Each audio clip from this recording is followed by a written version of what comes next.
Bon, bien, bonjour à toutes et à tous. Nous voici donc réunis pour la quatrième édition de ce webinaire qui est consacré, vous le savez, au musée d'art en plein air, au parc de sculpture et plus largement aux problématiques des musées d'art public, de la muséalisation aussi de l'art public. Alors, ce webinaire, il a été inauguré il y a maintenant un an. Je l'organise en collaboration avec mes collègues Pedro Lorente, ici présent, de l'Université de Saragosse, et avec aussi Francisca Van de Piet, des Musées royaux des beaux-arts de Belgique et de la VUB, la Vrije Universiteit de Bruxelles.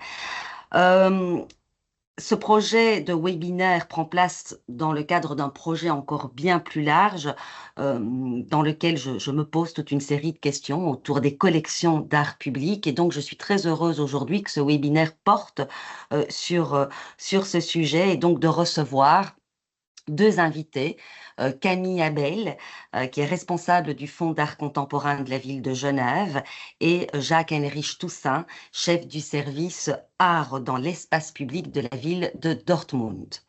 Nos deux invités sont particulièrement impliqués dans les pratiques d'exposition et de conservation d'art dans la ville et vont donc à tour de rôle nous présenter les collections dont ils ont la garde et revenir bien entendu aussi sur les grandes problématiques que la gestion des collections à ciel ouvert soulève.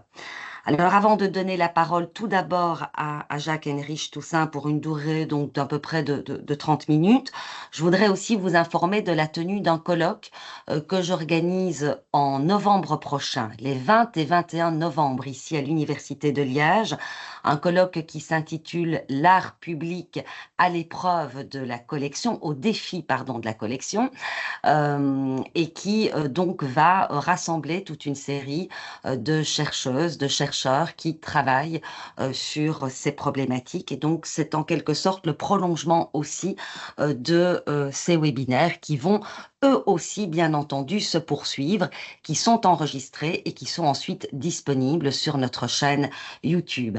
Vous pouvez accéder à toutes les informations qui concernent à la fois le projet de recherche plus large, ce webinaire et la chaîne YouTube en allant sur le site SHAEC, SHAEC, qui est donc le site de mon service d'histoire de l'art de l'époque contemporaine à l'Université de Liège. Voilà, je ne vais pas être plus longue. On est impatient d'écouter nos deux invités. Je vais donc demander à Jacques-Heinrich Toussaint de partager dès à présent son diaporama et puis bien sûr de débuter son exposé que nous avons hâte d'écouter. Voilà, c'est à vous. Je vous remercie.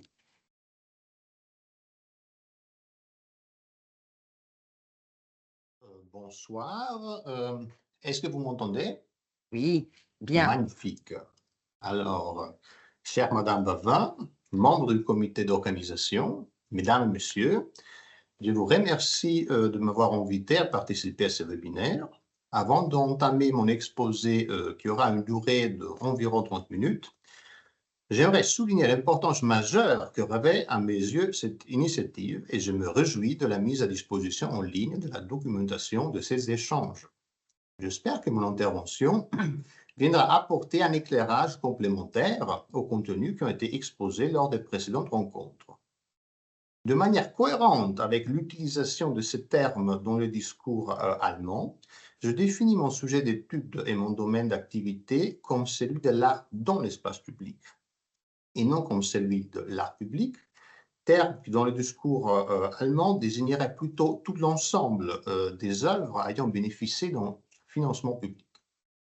Par rapport au parc de sculpture, l'espace public, en sa qualité d'espace non institutionnalisé pour la présentation de l'art, se caractérise par une multiplicité d'usages. Dans ce contexte, les tutelles et les responsabilités se chevauchent, parfois s'opposent, et la gestion des œuvres d'art dans l'espace public emprunte, au sein d'une administration municipale, des trajectoires parfois surprenantes. Ma communication est divisée en deux parties. La première partie est consacrée à l'analyse de l'histoire et des discours de l'art dans l'espace public en Allemagne, un sujet qui s'approfondit dans le cadre de ma thèse de doctorat soutenue à l'Université Paris Saint-Denis en 2021.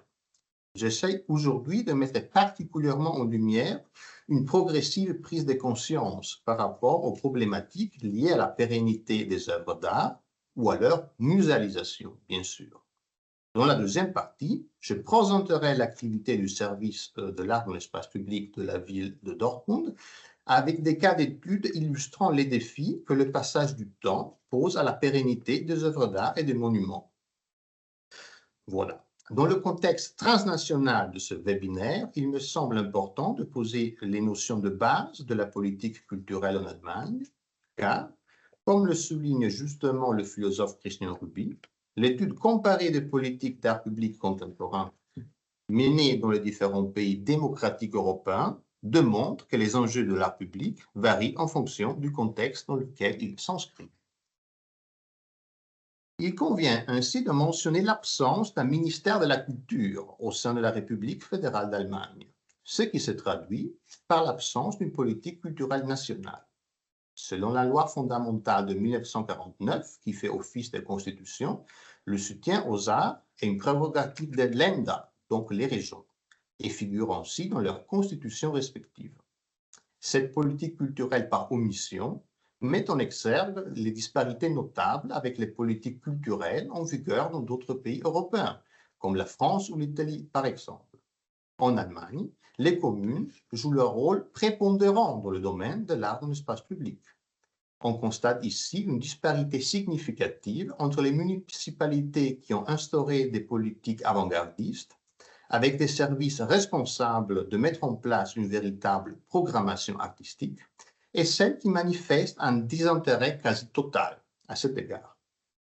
Dans la plupart des communes, l'administration met en place ponctuellement des projets décidés par le conseil municipal et son comité de la culture, sans qu'il y ait des services ou des postes spécialisés. Un nombre significatif de communes, dont Dortmund, confèrent, par le biais de leur statut, au conseil de quartier le pouvoir décisionnel en matière de gestion des œuvres d'art en espace public ou des projets n'ayant pas une importance à l'échelle de la ville entière. Il est important de souligner l'influence significative de ces comités sur les missions confiées à l'administration en ce qui concerne l'art dans l'espace public, qui peuvent parfois être discordantes entre elles. Les comités politiques, normalement conseillés par des comités consultatifs pour l'art dans l'espace public, jouent donc un rôle crucial dans l'établissement des priorités qui peuvent parfois présenter des disparités notables par rapport à celles définies par l'administration.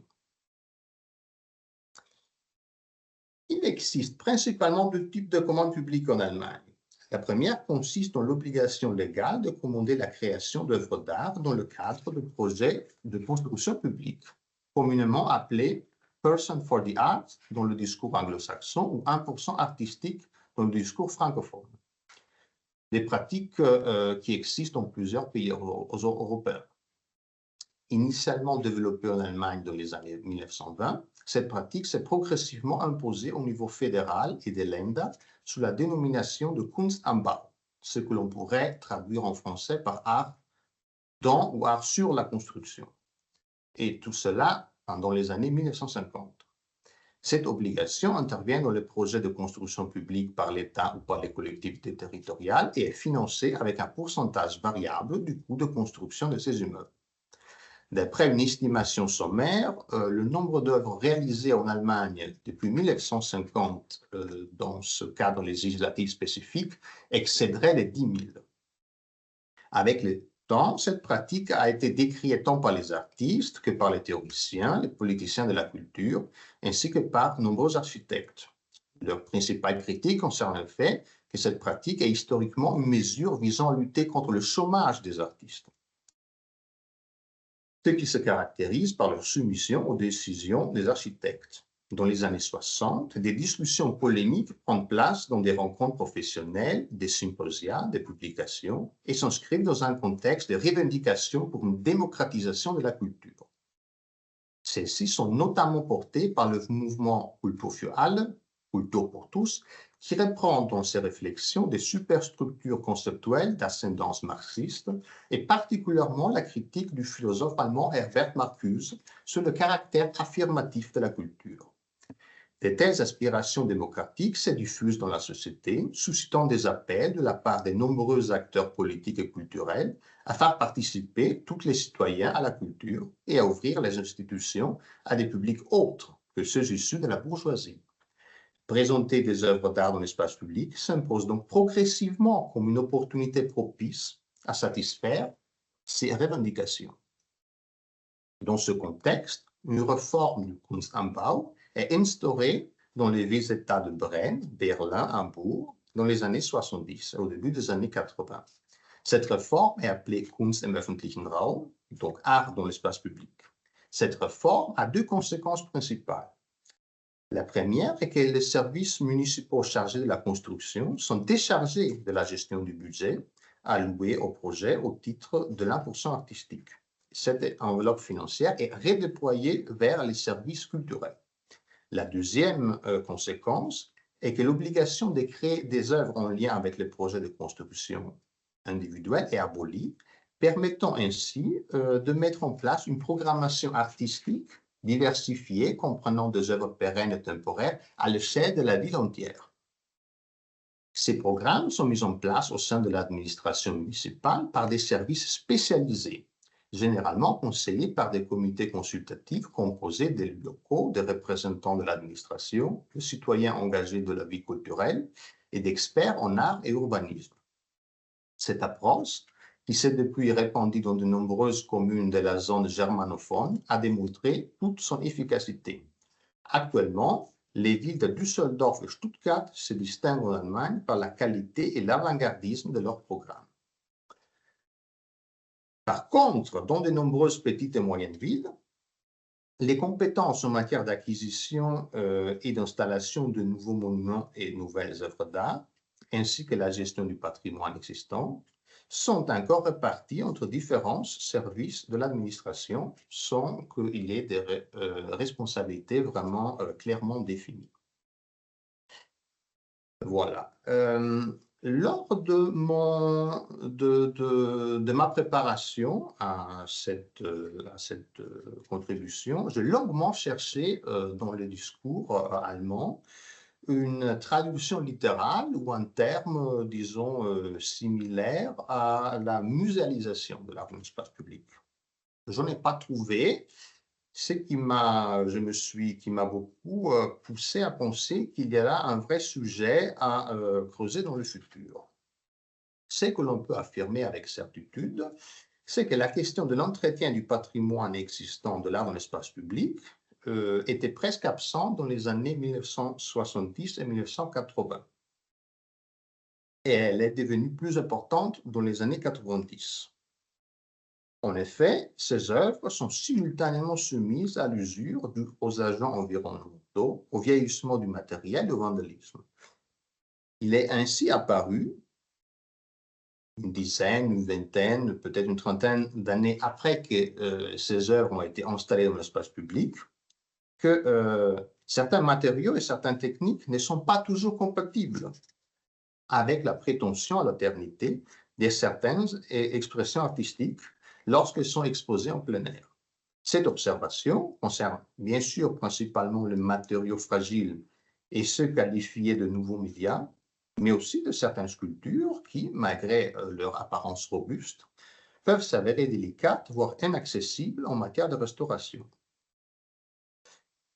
Mais dans les années 90, on constate également une singulière osmose entre la baisse des allocations à la culture, due aux difficultés budgétaires de nombreuses communes, et une certaine festivalisation de la politique urbaine. Cette évolution politique, économique et sociale de la gestion de l'espace urbain se caractérise par l'organisation d'événements culturels temporaires dans l'espace public.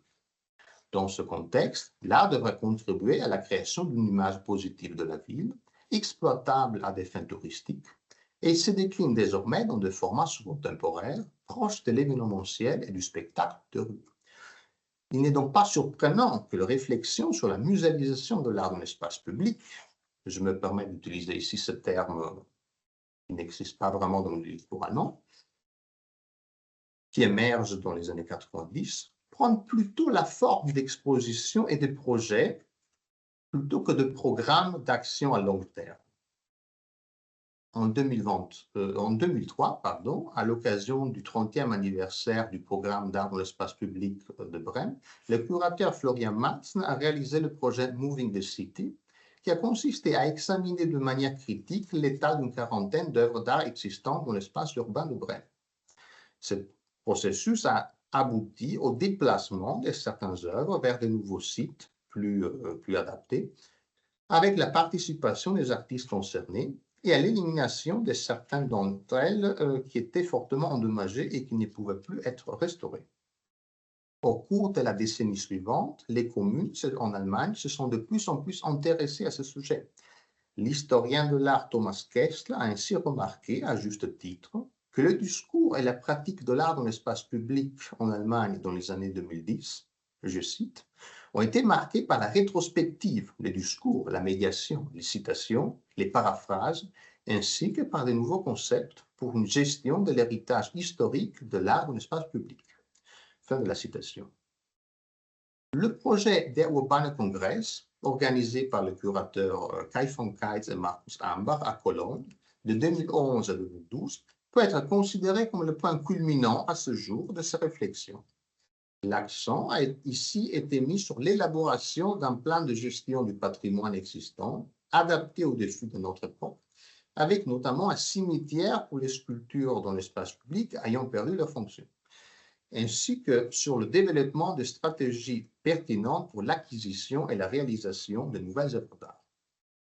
De nombreux éléments de ce concept ont été repris en 2014 dans le manuel publié par la Fédération de communes allemandes au sujet de la gestion de l'art dans l'espace public. Ce document était accompagné d'un plaidoyer qui constatait la nécessité pressante pour la plupart des communes d'agir rapidement.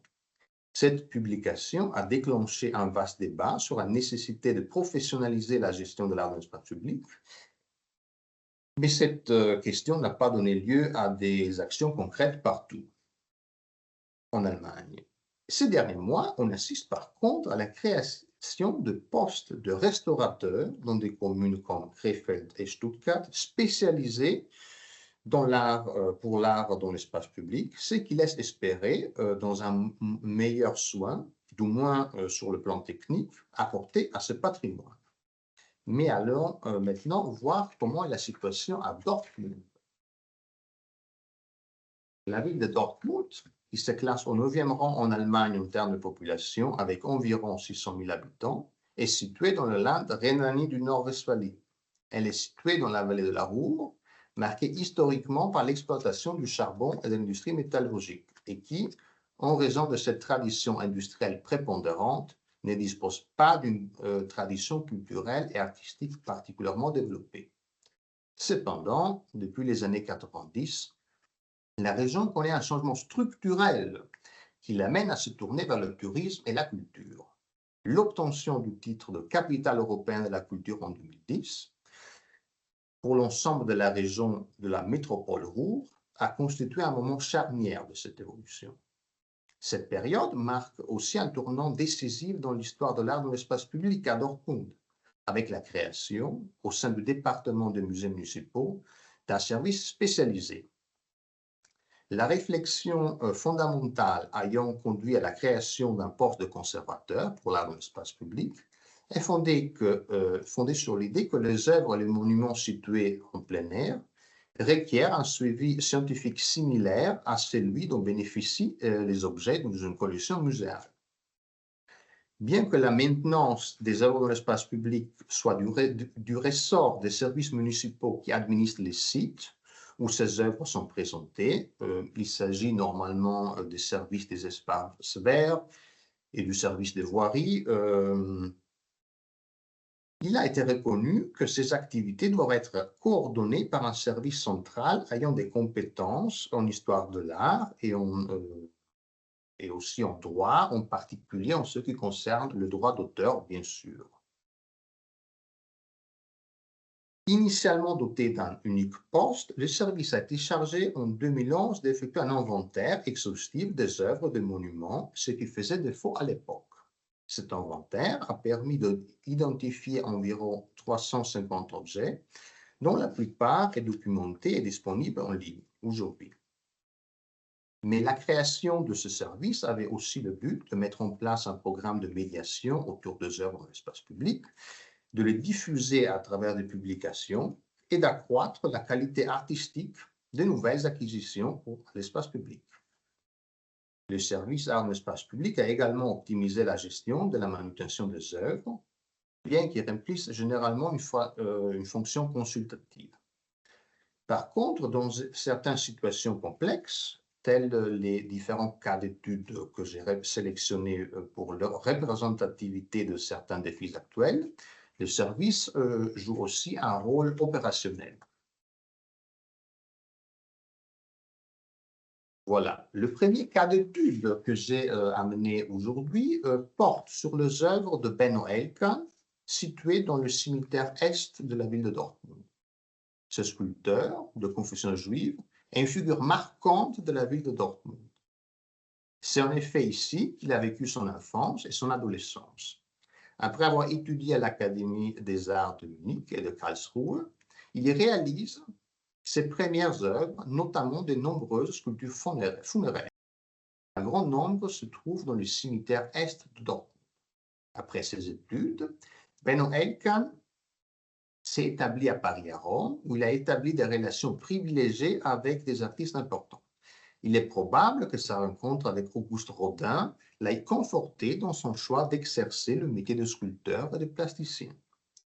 Sous le régime national-socialiste, Elkan est interdit d'exercer sa profession et il émigre à Londres. C'est en 1956 qu'il réalisa son œuvre la plus célèbre, la Grande Menorah, que vous voyez à gauche, pour la Knesset à Jérusalem. Une sculpture iconique que l'on voit souvent aussi dans la documentation de manifestations politiques. Le cimetière est de Dortmund, qui est accessible 24 heures sur 24 et sans surveillance, est situé dans un périmètre de 16 hectares protégé par la loi sur la protection du patrimoine. Cela implique l'obligation légale de maintenir les œuvres d'art et les monuments dans un état de conservation défini par l'autorité de protection du monument, qui est une entité supérieure à l'administration municipale. Le cimetière Est se distingue pour la présence d'un grand nombre de monuments et de sépultures richement ornées de reliefs et de sculptures en bronze. Ces dernières années, malheureusement, une recrudescence de vols de métaux dans le cimetière a pu être observée en Allemagne, mais pas que. À Marl et à Duisbourg, deux communes voisines de Dortmund, des sculptures majeures de Johann Arp et d'Eduardo Paolozzi ont récemment été volées. Donc, c'est un vrai problème en Allemagne en ce moment. Dans plusieurs municipalités, des mesures ont été prises, aboutissant au retrait des œuvres dans l'espace public, à leur protection par de la vidéosurveillance, ou même par l'installation de récepteurs GPS sur certaines d'entre elles. Quand c'est réalisable, évidemment, dans la plupart des cas, ce n'est pas réalisable. On repense à des actes de vandalisme perpétrés dans le cimetière de Est de Dortmund visant à dérober du métal. Il est apparu impératif de mettre en place des mesures de protection pour les œuvres d'art les plus précieuses. Suite à une analyse approfondie des alternatives, un consensus a été établi avec l'autorité de protection des monuments, selon laquelle la démarche la plus adéquate résidait dans le remplacement des bronzes originaux par des répliques. Par conséquent, cette sculpture à relief de Benno Elkan a été remplacée par des reproductions en béton polymère qui présentent une très bonne similitude avec les originaux. Donc, vous voyez à gauche le bronze original, la Perséphone de Benno Elkan, sur le tombeau Kirchhof Bornheim, au centre, bien sûr, le moment où elle a été enlevée, et à droite, le tombeau après installation de la réplique.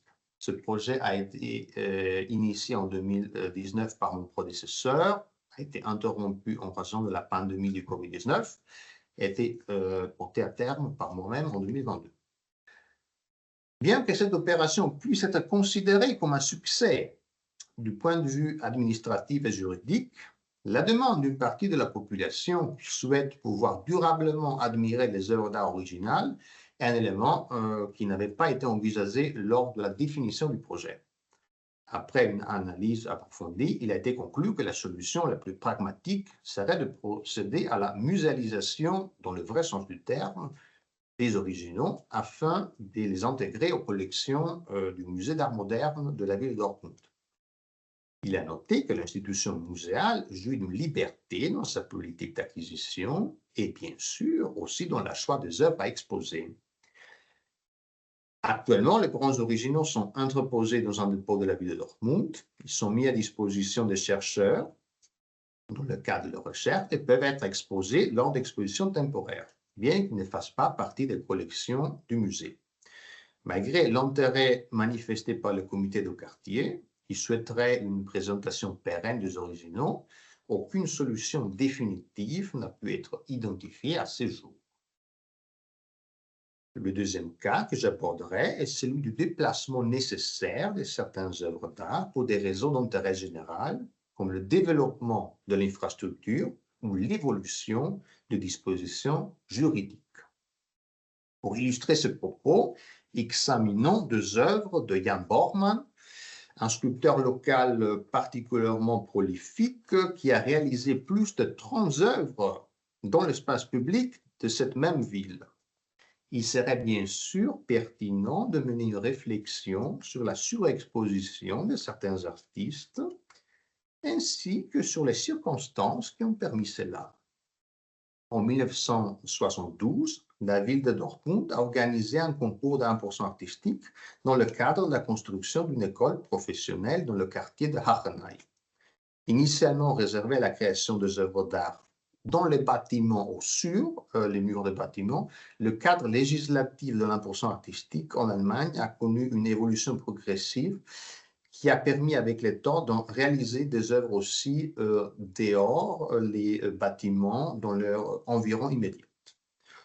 Le projet lauréat de Jan Bormann prévoyait justement la création de 8 sculptures au groupe de sculptures en plein air, dont une fontaine, disséminée dans les 8 cours de l'établissement scolaire, ce que l'on peut voir à gauche dans le plan réalisé par l'artiste. Le sculpteur conçoit ses œuvres comme des points de repère ou des lieux de rencontre dans l'espace public. Dans le projet pour l'école, le sculpteur a visé à contribuer à l'orientation des élèves au sein de l'espace scolaire, un bâtiment qui est caractérisé par un style minimaliste et une configuration modulaire qui rend l'orientation parfois difficile. Ces œuvres étaient censées également augmenter la qualité du séjour, offrant la possibilité aux élèves de s'asseoir ou de jouer avec l'eau. Dans l'une des cours extérieures de l'édifice, qui est marquée avec le chiffre 3 dans le document à gauche, Bormann a installé 2 polyèdres en dolomite d'un roche de teintes distinctes. Ces deux éléments se trouvent l'un en face à l'autre dans un dialogue ou dans une confrontation symbolique. Dans leur forme et leur positionnement, ces sculptures font aussi référence à l'aménagement du sol de la cour dans laquelle elles sont installées. Lors d'une visite avec l'artiste pour discuter de la manière de retravailler des surfaces des sculptures en pierre qui avaient été fortement érodées par des décennies d'exposition aux intempéries et à l'action du lichen, on s'est rendu compte qu'une barrière avait été créée entre les deux sculptures. On le voit très bien à gauche. En effet, dans les années 1990, la nécessité de créer cette clôture est apparue pour répondre à l'obligation légale de délimiter l'accès aux établissements scolaires, une obligation qui n'était pas là dans les années 70 quand le lycée a été créé. Personne, par contre, n'a été en mesure de former une explication claire et convaincante quant à la raison pour laquelle la clôture a été positionnée précisément entre les sculptures. Il est intéressant de constater qu'un phénomène comparable s'est manifesté dans un autre établissement scolaire où une clôture a été érigée à travers les 5 colonnes de l'œuvre de Ferdinand Spindel. Voilà, compte tenu de la présence toujours effective de l'artiste Borgmann, qui est encore en activité, il a été convenu de déplacer son œuvre de quelques mètres afin de rétablir une connexion visuelle entre les deux sculptures, actuellement séparées par la culture. Cette opération, qui pourrait sembler élémentaire, nécessite toutefois la coordination de différents départements de l'administration municipale, dont les sapeurs-pompiers, bien sûr, voilà, parce qu'il faut faire beaucoup d'attention aux accès de sécurité. Voilà. La question soulevée par une deuxième œuvre de Jan Borgmann est par contre bien plus complexe. Dans le cadre de travaux de rénovation du théâtre municipal de la ville de Dortmund, un projet phare de la politique culturelle de la ville, le Theaterbrunnen, la fontaine du théâtre en français, a été commandité en 1986. L'œuvre, positionnée devant l'entrée principale du théâtre, se compose de 3 éléments sculpturaux de forme sphérique, de tailles différentes, réalisés en lave rouge de Michelbau. Les 3 éléments sont alignés et leur taille diminue à mesure qu'on se rapproche à l'entrée du théâtre. Une ouverture par laquelle l'eau s'écoulait est localisée à la partie supérieure et centrale de chaque sphère. L'espace environnant est caractérisé par la récurrence des formes arrondies, les pavés blancs traçant des lignes de contour qui viennent souligner la géométrie de l'ensemble. La fontaine a cessé de remplir sa fonction depuis plusieurs décennies, car les ressources techniques et humaines pour assurer son entretien ont été insuffisantes. Depuis l'approbation du projet d'extension du théâtre par le Conseil communal en 2021, il est clair que l'œuvre de Borgmann doit changer de place, comme illustre le rendu visuel. Vous le voyez, le bâtiment va s'élargir, la place n'est plus là, il n'y a plus de place pour la sculpture. Depuis l'approbation du projet d'extension du théâtre par le conseil municipal, voilà, on est en échange avec Borgmann pour trouver une solution. Il faut souligner qu'en Allemagne, les artistes bénéficient des droits d'auteur inaliénables qui peuvent leur donner un droit de regard après la vente de leurs œuvres, et cela jusqu'à 70 ans après leur décès. Voilà. Si cela n'a pas été précisé différemment dans un contrat, toute atteinte à l'intégrité de l'œuvre d'art, qu'elle soit causée par une modification du contexte ou par une négligence de la part de la commune, peut engendrer des litiges juridiques, comme l'illustre la jurisprudence, riche jurisprudence. Dans le cas présent, malheureusement, aucun contrat n'a pu être identifié concernant les droits et les obligations respectives. Donc, on est en train de trouver une solution amiable avec l'artiste. Actuellement, Jan Borgmann privilégie une solution où les 3 sphères seraient exposées de manière isolée, sans considération de leur fonction originale en tant que fontaine, sur un socle devant l'entrée secondaire du théâtre. Ce cas d'étude permet de formuler des constats distincts, mais néanmoins corrélés. Le premier concerne le rapport entre l'œuvre d'art et son site de présentation, tandis que le deuxième porte sur l'intégrité de l'œuvre d'art même. Depuis les années 1970, la pratique de l'art dans l'espace public se caractérise souvent par des réalisations in situ, c'est-à-dire des interventions artistiques dans un lieu spécifique, souvent en réponse à l'environnement architectural ou social même du site. Dans ce contexte, il convient de s'interroger sur la légitimité du maintien de l'œuvre d'art lorsque l'environnement architectural ou urbanistique du site subit une transformation significative.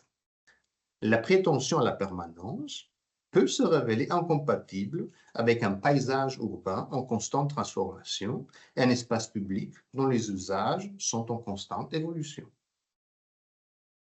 Voilà.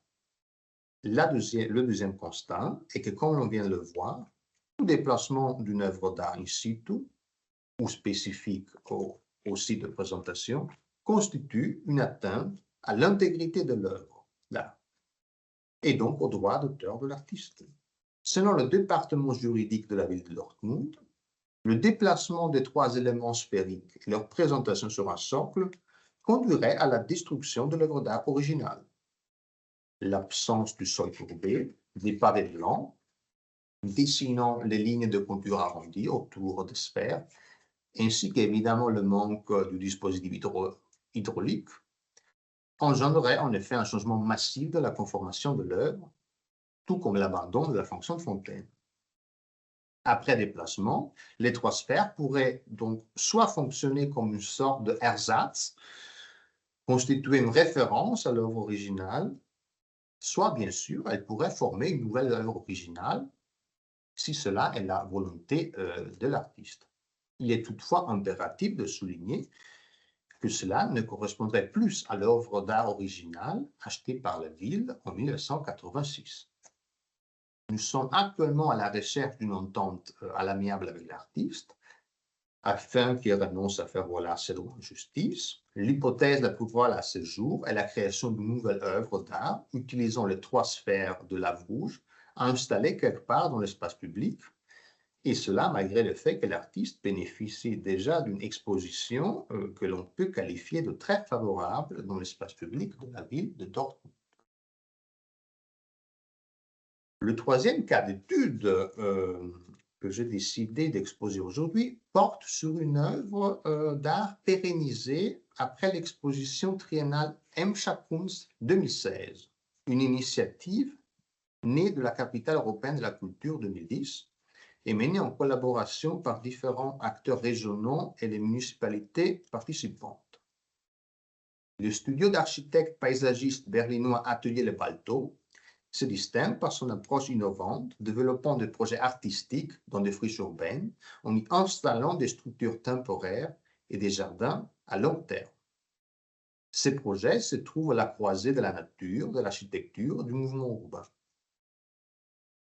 Avec l'œuvre Kunstpause, littéralement pause artistique, ils ont transformé un bosquet de noisetiers délaissés, situé à la proximité d'une bretelle de l'autoroute de Dortmund-Ouest, en un espace de détente le long du fleuve Ems.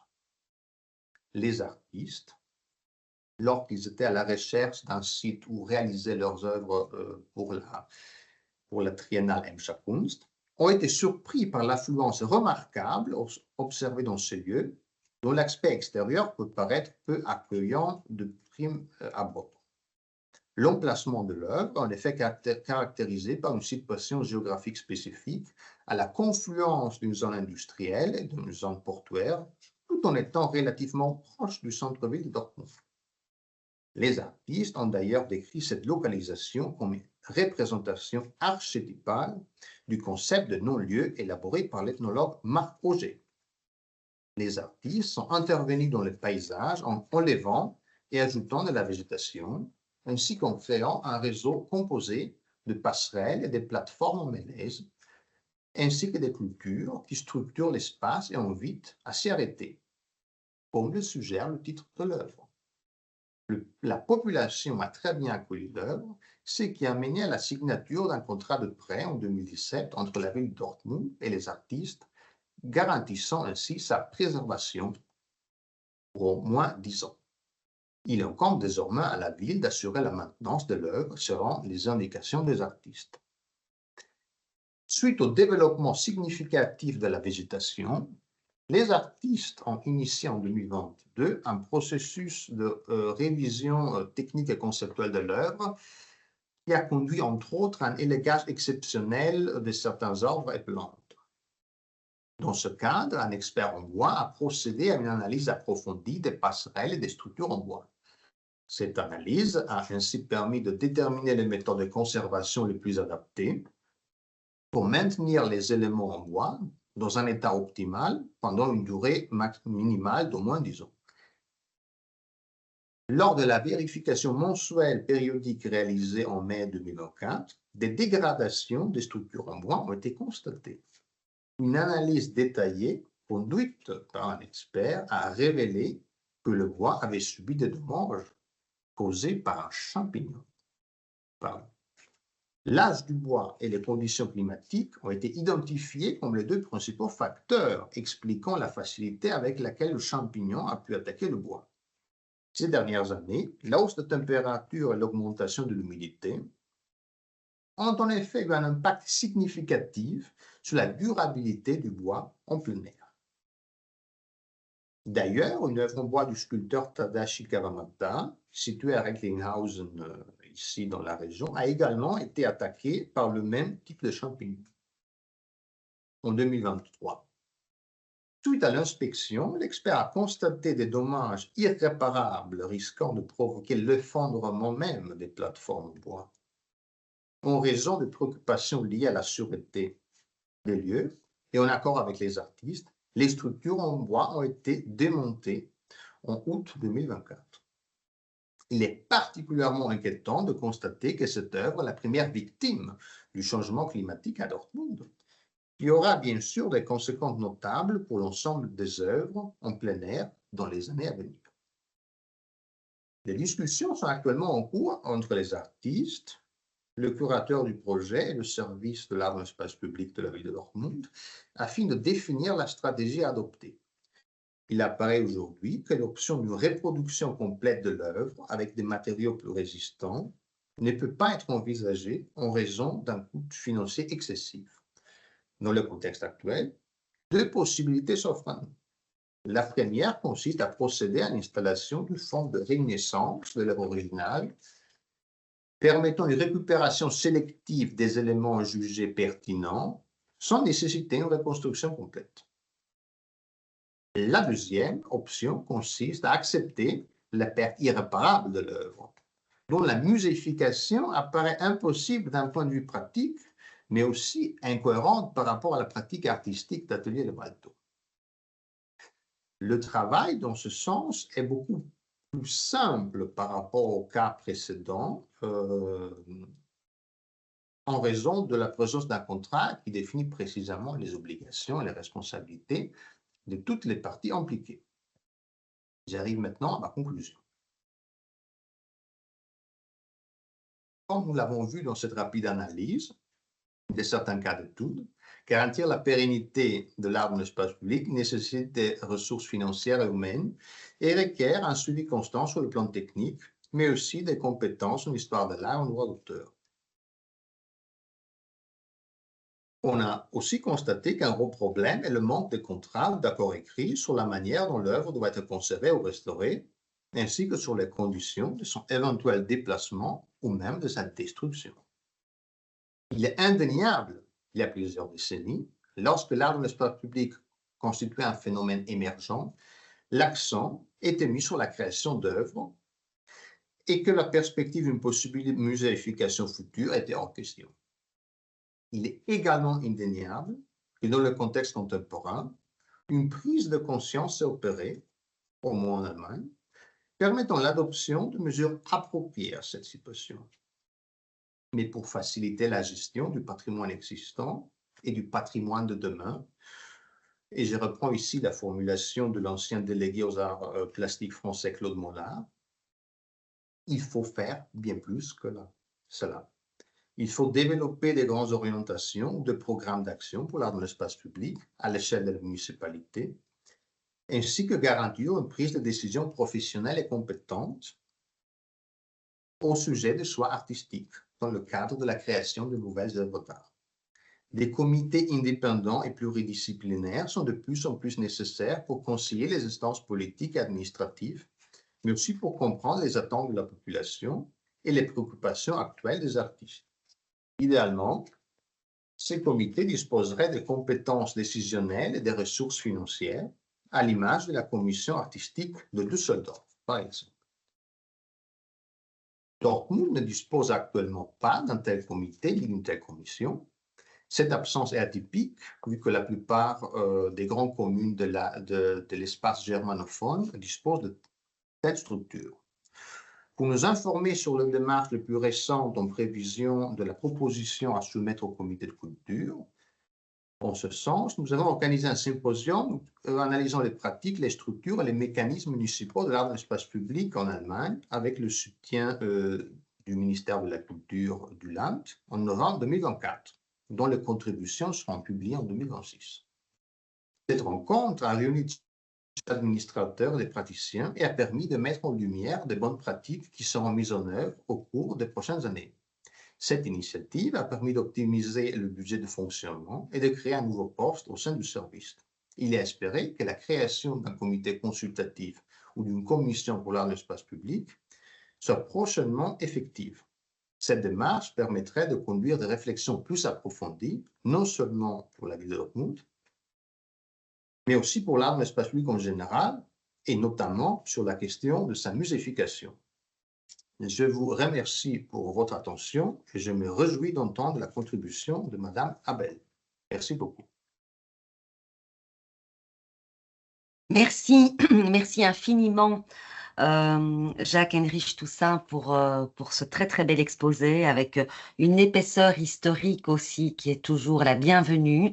Moi, j'ai déjà noté plein de choses. Je laisserai évidemment tout à l'heure la parole avant tout à nos participants, mais je vous remercie vraiment pour cette vision à la fois de l'art dans l'espace public en Allemagne, de manière générale, avec donc cette vision historique, et puis cette analyse de cas bien spécifiques qui rendent compte évidemment des problématiques auxquelles nous sommes confrontés quand on s'intéresse ou quand on a la garde d'œuvres qui sont exposées dans l'espace public et qui sont censées être conservées au mieux.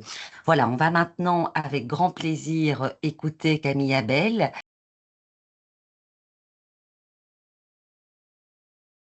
Bonjour à toutes et tous. Merci également donc Madame Baouin pour votre invitation et je me réjouis. Enfin, j'étais très intéressée.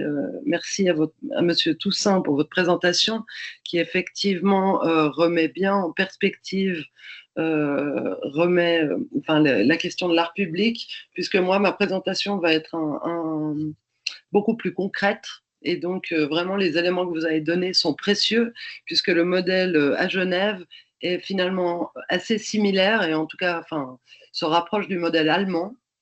Donc, avec cette idée de Kunst am Bau et une tradition étatique importante.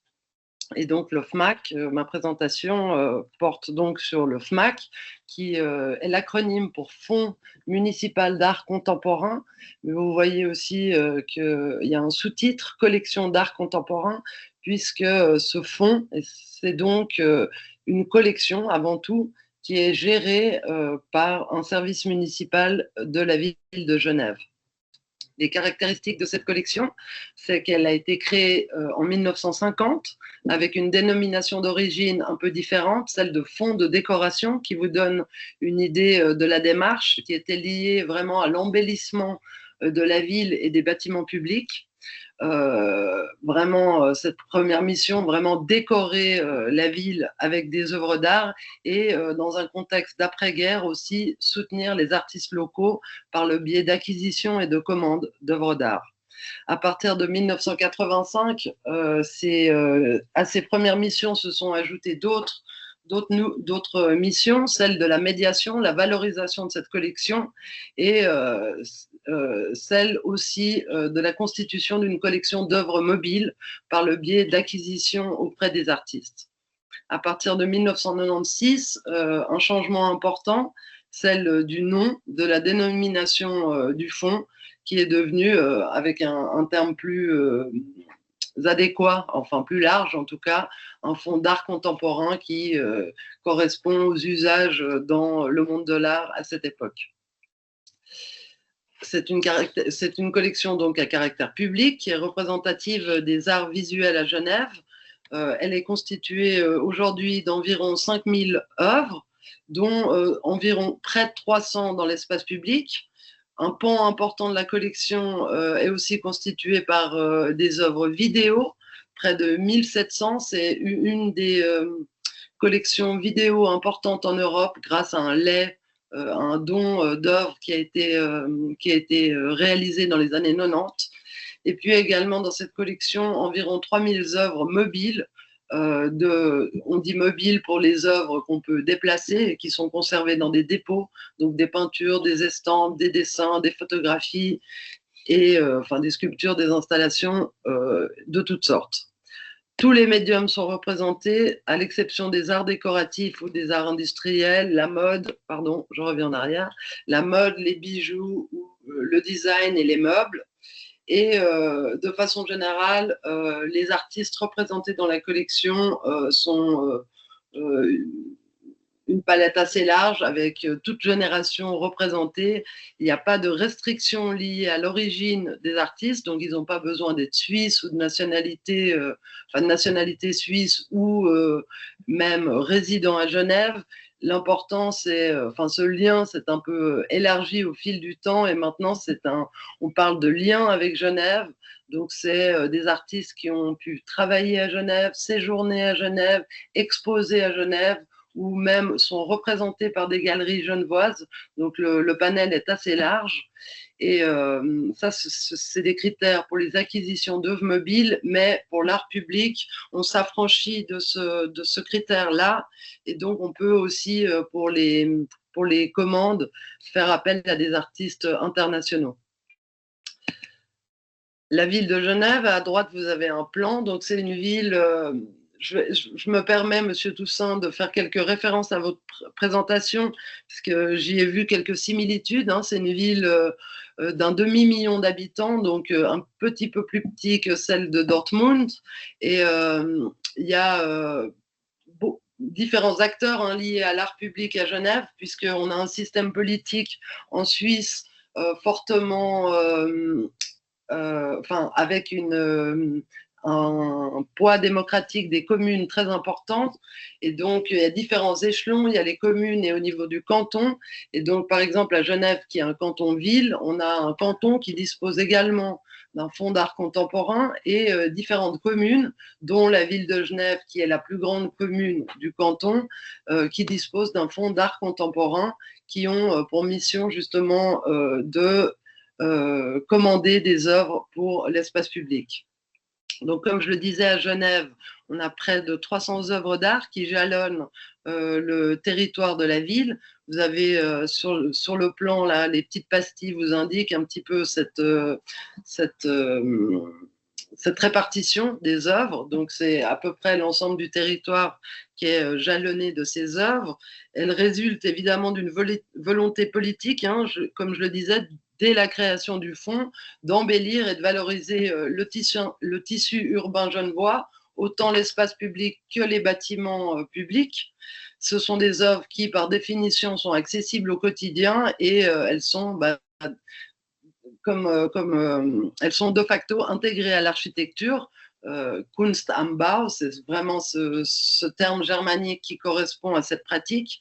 Et elles peuvent être aussi évidemment intégrées à l'espace public, elles peuvent être parfois éphémères, et surtout elles reflètent la diversité et l'évolution des pratiques artistiques depuis 1950. Donc on a un paysage relativement large et des typologies artistiques très variées. Les objectifs stratégiques pour la collection d'art dans l'espace public à Genève, c'est évidemment l'enrichissement de cette collection par la présence d'œuvres significatives et de qualité réalisées dans le contexte de ces architecturaux, en milieu architecturaux et urbains sur le territoire de la ville de Genève. Et une des missions importantes, c'est la valorisation de la collection et c'est de rendre accessible cet art public à la population en développant des opérations de médiation sur le terrain. À ce propos, évidemment, ces derniers aspects se sont passablement développés ces dernières années. À l'origine, ces missions de valorisation et d'accessibilité des œuvres n'étaient pas dans les missions originales du fonds. Et c'est des pratiques qui se sont largement développées à partir des années 90. On prête aussi une attention particulière à intégrer le plus possible dans les projets les futurs usagers des œuvres d'art, ou en tout cas les différentes parties prenantes, donc le public, les futurs utilisateurs et les utilisatrices des bâtiments ou de l'espace public, et puis évidemment les architectes des bâtiments, tout ça dans l'idée de faire dialoguer évidemment le plus possible ces œuvres avec leur environnement. En général, comme je le disais, on fait appel, on organise des concours avec des artistes à la fois internationaux et régionaux, ce qui permet aussi de valoriser les artistes locaux. Et on développe des projets d'art en général prospectifs dans des lieux ou des quartiers où l'art est peu présent. Et on essaye justement d'explorer aussi d'autres types de temporalité avec des œuvres de moins en moins pérennes. Enfin, on essaye de développer des projets éphémères et temporaires dans l'espace public, ce qui pose à chaque fois des questions bien spécifiques. Et je pense que ça, c'était un des grands intérêts de votre présentation, monsieur Toussaint, c'est de montrer que chaque cas est vraiment très différent et très spécifique et pose des questions qui peuvent être vraiment très différentes. Et c'est toute la complexité justement de l'art public. Je vous montre quelques images aussi des œuvres à Genève. Ici, des œuvres en façade avec sur votre gauche une œuvre d'une artiste belge, Anne-Veronica Jansson. L'ordre n'a pas d'importance, je le lis dans le bon ordre. Au centre, une œuvre lumineuse d'un artiste genevois, Frédéric Post, qui s'appelle Pintakura, sur un mur, enfin sur un mur pignon d'un immeuble à côté de la gare de Cornavant à Genève. Et sur votre droite, une œuvre de Gérald Poussin, un artiste illustrateur, une façade qui date des années 80, on peut reconnaître un peu le style, qui s'intitule « Voyez chez les voisins ». Ici, d'autres exemples d'œuvres, il y en a beaucoup, hein, donc j'ai fait par définition un choix arbitraire. Là, j'ai réuni un certain nombre d'œuvres en lien avec la lumière.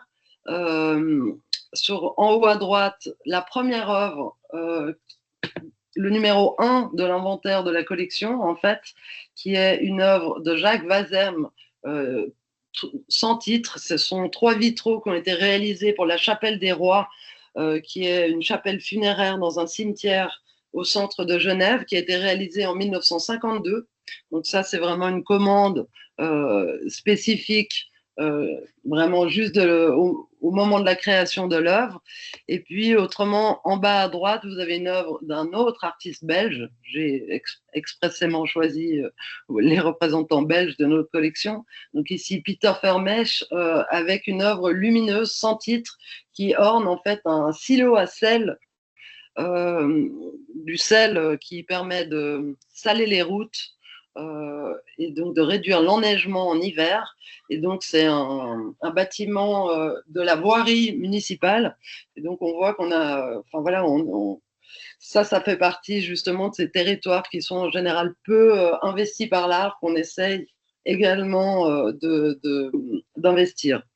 Une œuvre plus classique, celle de François Morellet en bas à gauche, avec Le Valet et ses hasards, qui est une œuvre lumineuse qui vient un peu embellir un passage souterrain automobile qui est un peu frustre, qui aurait été un peu frustre sans cette œuvre d'art. Autrement, dans la collection, on a des œuvres emblématiques, emblématiques de l'histoire de l'art, hein, donc des artistes importants aussi qui sont représentés dans la collection. Max Bill, des artistes qui ont en général un lien avec Genève, mais pas que. Donc Max Bill qui a réalisé cette colonne avec des sections triangulaires à octogonale, pardon, qui est placée sur une place historique à Genève, la place du Bourg-de-Four, qui a été installée en 1966 hein, déjà, une œuvre de Bernard Venet, pardon, qui est aussi installée à Genève, et une autre œuvre de Hans Arp, Feuilles se reposant, qui est une statue fontaine, installée sur une fontaine à la place des Florentins. Également une œuvre de Marcus Retz qui orne la rade de Genève, les abords du lac. Donc ici, c'est une anamorphose avec une anamorphose typographique avec le mot oui et non qui se lit selon la position que l'on adopte pour regarder la sculpture. Donc, c'est un mât en acier galvanisé recouvert d'une peinture micacée surmontée de 2 traverses en acier sablé. Enfin bon, vous pouvez le lire. Et donc, celle-ci est installée à la place du Rhône. Et je m'arrête quelques instants sur un programme curatorial qu'on a développé maintenant depuis près de 20 ans à Genève, qui porte un nom programmatique. Il s'appelle Néon Parallaxe, et du nom finalement de la forme de la plaine de Plainpalais sur lequel il vient se développer. Vous pouvez voir sur l'image ici une vision de cette plaine. C'est une particularité urbanistique à Genève, hein. C'est une place qui est en fait pas construite et qui permet d'accueillir un certain nombre de manifestations, cirques, marchés, un certain nombre d'événements qui rassemblent la population genevoise. Et autour de cette place, on trouve un certain nombre de bâtiments sur lesquels viennent se poser des enseignes lumineuses artistiques qui, un peu comme justement des enseignes lumineuses commerciales, qui forment un contrepoint artistique à justement ces enseignes commerciales. Donc sur la gauche, vous avez la liste des artistes. Actuellement, il y a 11 néons qui sont installés. Là, vous voyez un certain nombre d'entre eux. Et ça, c'est aussi une œuvre d'art un programme, pardon, curatorial qui pose de grandes questions d'entretien, puisque à l'origine, au moment du lancement de ce programme, les œuvres avaient été commanditées pour une durée de vie de 10 ans. Donc les contrats avaient été prévus pour cette durée-là, et les œuvres en fait ont duré plus longtemps que la durée envisagée, et donc aujourd'hui la plupart d'entre elles sont encore en place. Donc on a dû procéder à certaines restaurations. Entre-temps, par exemple, technologiquement, les choses ont beaucoup changé, hein. Le néon, par exemple, même la législation a changé. Les néons en Suisse, en tout cas, enfin à Genève, à ce que je sache, sont maintenant interdits. Donc, les nouvelles commandes qu'on a faites ces dernières années sont plus en néon, malgré le titre, mais sont en LED, en éclairage LED. Et donc, voilà, on doit adapter au fur et à mesure, faire des avenants au contrat, prendre des décisions par rapport au devenir des œuvres, qui est à chaque fois des cas spécifiques. Tout récemment, par exemple, sur l'image, les yeux que vous voyez en haut de l'image sont installés sur un toit en pente dont les propriétaires sur un toit en pente d'un immeuble dont les propriétaires doivent procéder à une rénovation thermique du bâtiment. Et donc, en termes d'isolation, la toiture doit être reprise. Donc, il a été question à un moment d'installer des panneaux solaires sur cette toiture, ce qui aurait eu comme conséquence d'empêcher la réinstallation de l'œuvre d'art. Heureusement, on a pu trouver une solution qui permet de faire cohabiter ces deux installations. Donc, on va pouvoir conserver les yeux et l'œuvre d'art, mais effectivement, c'est du cas par cas, en fait. Et à chaque fois, voilà, on évalue la règle implicite qu'on a déterminée, c'est que si les coûts d'entretien dépassent la moitié du montant de réalisation de l'œuvre, on décide de déposer l'œuvre. Et c'est déjà arrivé pour une des œuvres qui était, pour le coup, c'était pour des raisons techniques qu'elle avait dû être démontée, mais tout récemment, effectivement, une des œuvres ne pouvant plus être réparée, on a pris la décision de la démonter, et maintenant se posent des questions de droit d'image, enfin, du devenir en fait de cette œuvre déposée, puisque l'artiste nous a demandé s'il pouvait récupérer non pas les éléments, mais l'œuvre en elle-même pour pouvoir la réexposer dans un musée. Donc on a demandé un avis juridique. Enfin, c'est en cours de discussion, puisque dans un sens, ça serait notre avantage, et c'est notre avantage de valoriser l'archive finalement, ou la mémoire de cette œuvre d'art, mais en même temps, elle a été conçue pour un site en particulier. Donc à chaque fois, là, l'avis juridique est en cours, hein. On n'a pas encore la réponse exacte et surtout, on n'a pas encore négocié ou discuté avec l'artiste pour savoir quelle solution on va pouvoir trouver. Mais effectivement, c'est des questions complexes qui se posent régulièrement face à ces œuvres.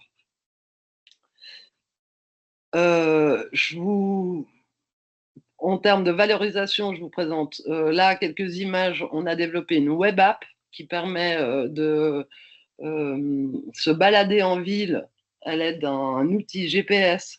On peut faire des visites géolocalisées, donc où qu'on se trouve avec son téléphone portable, on peut finalement découvrir les œuvres qui nous entourent et puis évidemment en apprendre plus. Il y a des sentiers, des visites thématiques qui sont également proposées via cette web app. Voilà, donc on a un certain nombre aussi d'autres outils de valorisation, outils de communication autour des œuvres, hein, des publications, effectivement des sentiers culturels, et puis on propose régulièrement des visites au public. Alors, un peu de texte maintenant, hein. Donc, en termes d'organisation, hein, l'OFMAC est un service municipal qui dépend dès 1990 du département de la culture qui s'appelle actuellement la culture et de la transition numérique. Et il fait partie actuellement du service culturel. Donc ça, c'est aussi une force, hein, parce qu'on bénéficie finalement de cette synergie municipale et des ressources, hein, des ressources publiques à disposition. On a un règlement qui a été régulièrement mis à jour, hein. Il y a un règlement d'application en 2022. Il y a eu un dernier revote, une dernière version de ce règlement qui abrogeait l'arrêté de 1950. Les principaux changements qui ont été faits sur ce règlement concernent finalement le financement de la collection, que ce soit pour l'art public, les acquisitions ou pour la conservation en général.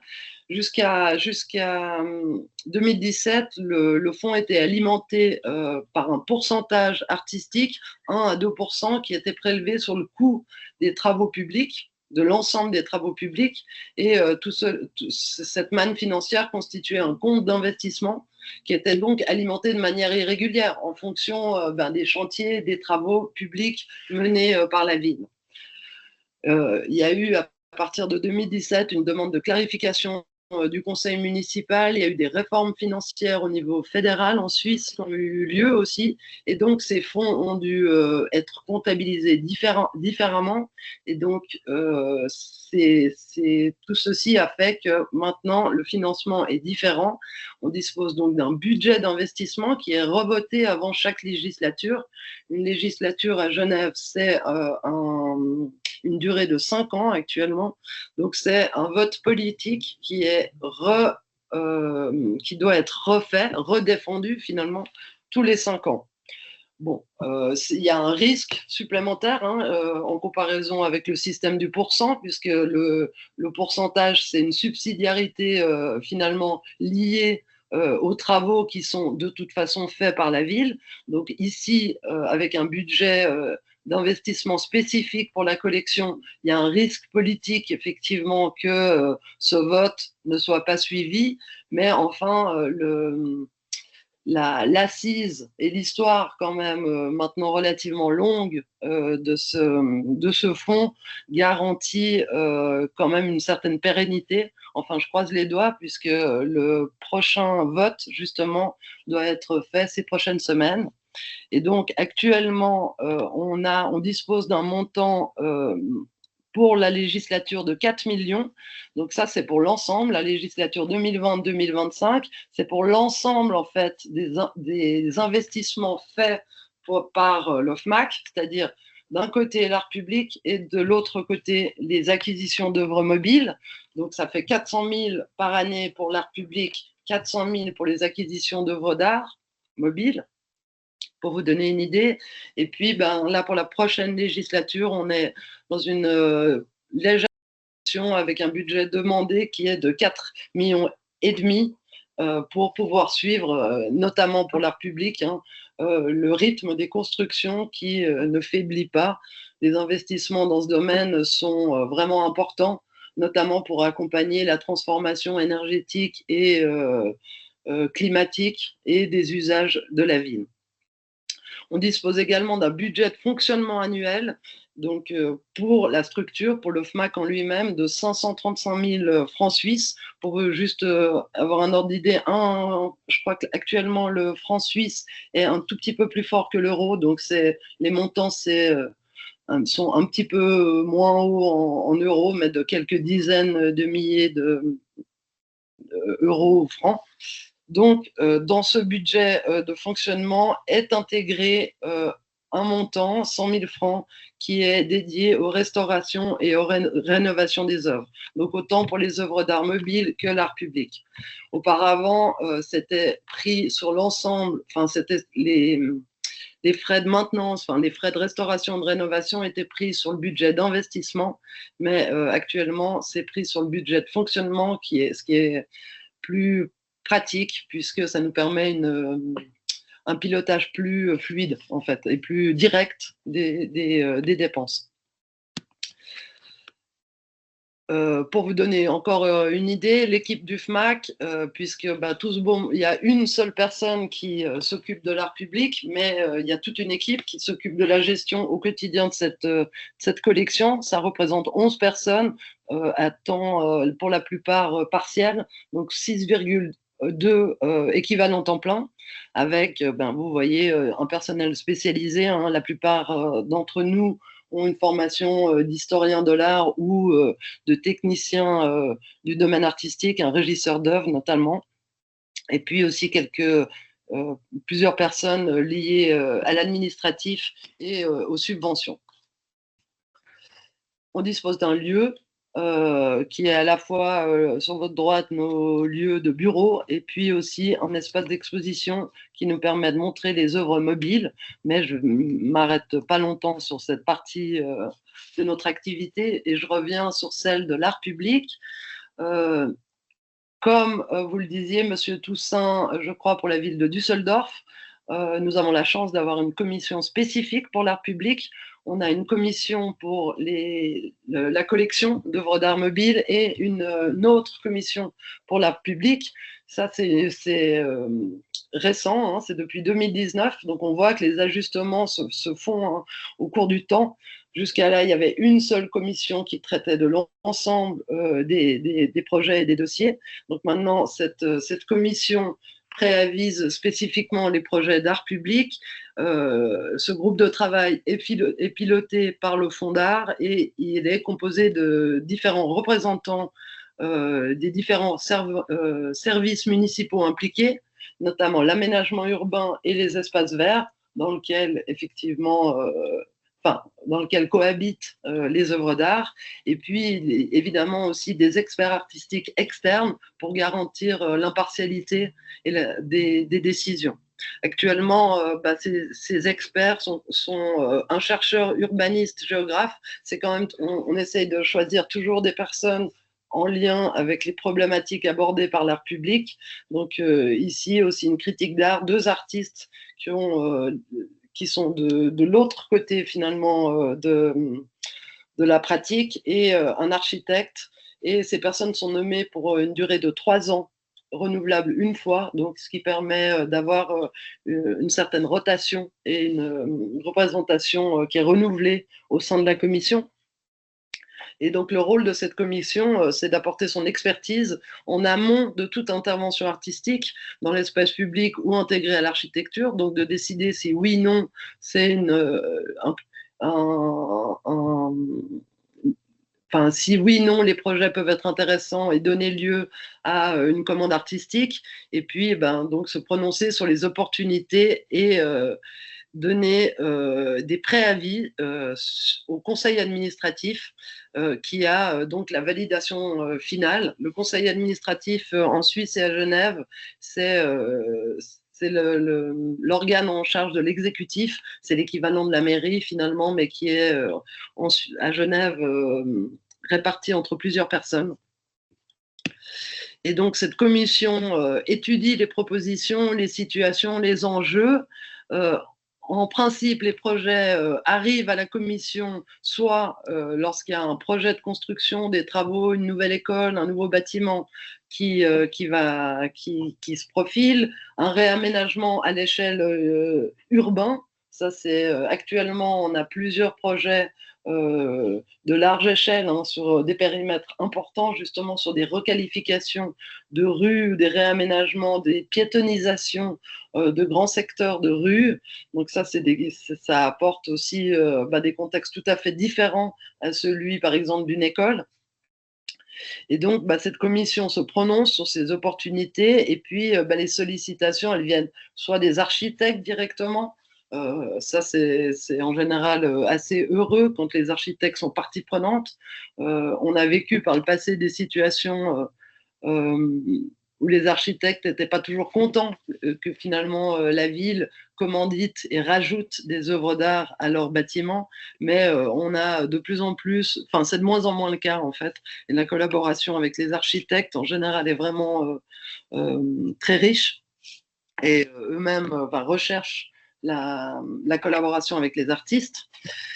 Donc dans les sollicitations, elles peuvent aussi venir des différents services de la ville, comme je disais, le département des constructions, l'aménagement du territoire. Elles peuvent venir directement d'en haut également, du conseil administratif ou du politique aussi via le conseil municipal.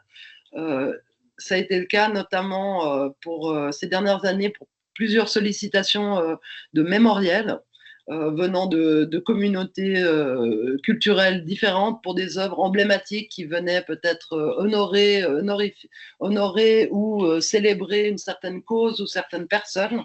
Donc, dans ce cas-là, on a constitué d'ailleurs un groupe de réflexion sur ces demandes pour avoir une vision d'ensemble, en fait. Pour éviter la réponse au cas par cas et la multiplication justement de nouveaux monuments à un moment où justement la question du monument dans l'espace public est justement une pratique qui est questionnée. En général, après cette étape, quand la commission s'est saisie et a accepté d'ouvrir un projet, on travaille soit sous plusieurs formes, soit sous forme de concours ouvert, qui peut être soit sur invitation ou une commande directe à des artistes selon les enjeux et la complexité du contexte. La décision finale revient toujours au conseiller, là je l'ai mis au masculin parce qu'à l'heure actuelle c'est un conseiller administratif, donc le pouvoir exécutif, et ces concours en général peuvent comporter un ou plusieurs tours, ça dépend. On est très vigilant à rémunérer tous les travaux qui ont été réalisés pour la phase d'étude par les artistes, notamment les dossiers de concours. Donc ça, c'est en général un premier tour, on va choisir les artistes sur un portfolio général, et puis pour un deuxième tour, on va demander un dossier spécifique. Et donc pour cela, on aura dû procéder à cette étape importante qui est la création d'un règlement, d'un cahier des charges, un programme de concours. C'est un document assez conséquent qui est transmis aux artistes grâce auquel ils peuvent développer un projet réellement spécifique. Évidemment, dans ces étapes, il y a celle de la création d'un jury spécifique en fonction des caractéristiques ou des spécificités du projet. On va réunir différentes personnes, différents experts, et puis évidemment un budget estimatif du projet.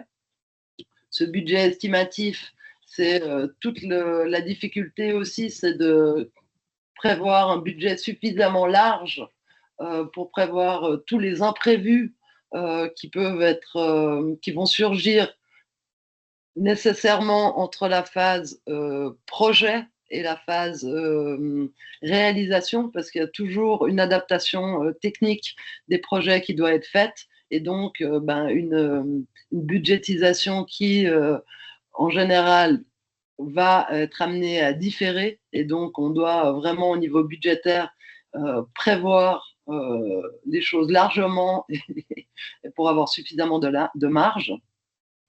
Donc dans ce budget, je regarde juste mes notes un instant. Voilà. Donc, dans ce budget, on compte les frais de concours, les frais de production de l'œuvre et la rémunération des artistes, les frais de communication, les frais de vernissage et d'inauguration, les frais de publication. Comme je le disais auparavant, une fois que l'œuvre est réalisée, l'investissement est fait, est finalisé, et puis ensuite l'œuvre entre dans la collection et tout ce qui concernera ensuite son entretien sera couvert par le budget de fonctionnement du FMAC. Pour en revenir au jury, il est donc composé des différentes personnes qui sont impliquées dans le projet. Si on peut, idéalement, les futurs utilisateurs des lieux, l'architecte ou les architectes des lieux aussi, des experts en art contemporain et d'autres compétences selon les situations. En général, on inclut toujours un membre de la commission art public pour avoir ce lien avec le suivi de notre activité au fil du temps et puis les différents services. Donc ça peut vite faire un grand nombre de personnes, en général entre 10 et 12 personnes qui se réunissent sur une voire 2 journées en fonction du processus qui aura été déterminé si notamment les artistes sont invités à être auditionnés par le jury.